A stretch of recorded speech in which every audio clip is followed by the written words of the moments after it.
Hi friends, இன்றைக்கி புடலங்காய் பொரியல் எப்படி செய்கிறதுன்னு பார்க்கலாம். அதுக்கு நான் ஒரு பல்லாரி, 2 பச்சை மிளகாய், கருவேப்பிலை, புடலங்காய் கட் பண்ணி சின்ன சின்னதாக எடுத்திருக்கேன். கடலைப்பருப்பு வேக வச்சு எடுத்திருக்கேன். ஒரு சட்டியில் தேவையான அளவுக்கு எண்ணெய் எடுத்துக்கோங்க.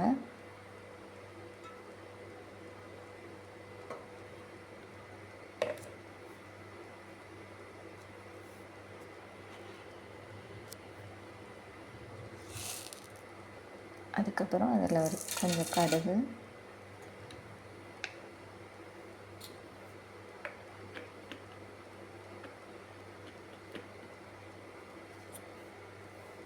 கடுகு வெடித்ததுக்கப்புறமா கருவேப்பிலையும் வெங்காயம் பச்சை மிளகாவும் சேர்த்துருங்க. வெங்காயம் சேர்த்துட்டேன். லைட்டாக வெங்காயம் வதங்கட்டும். கொஞ்சோண்டு இதில் உப்பு, மஞ்சள் பொடி போட்டுக்கலாம்.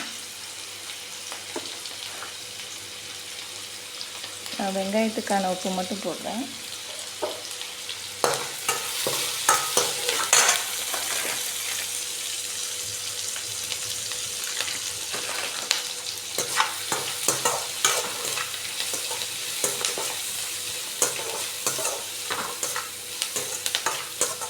புடலங்காய் சேர்த்துடலாம். இப்போ நான் காய் சேர்த்துட்டேன். இப்போ காய்க்கு தேவையான கொஞ்சம் உப்பு சேர்த்து போட்டுக்கோங்க.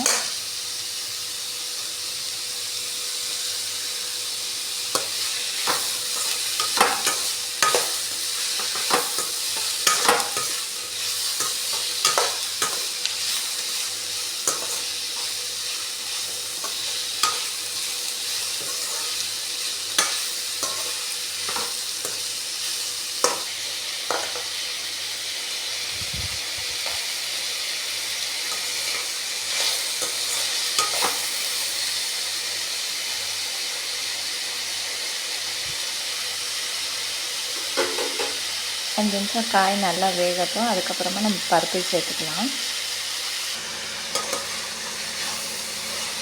பருப்பு சேர்த்துட்டு நல்லா கிண்டி விட்டுக்கோங்க.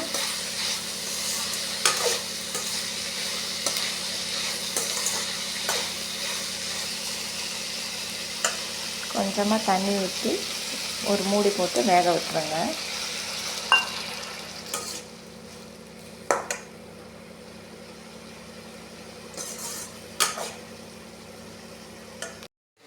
அவ்வளோதான், ரெடி ஆயிடுச்சு.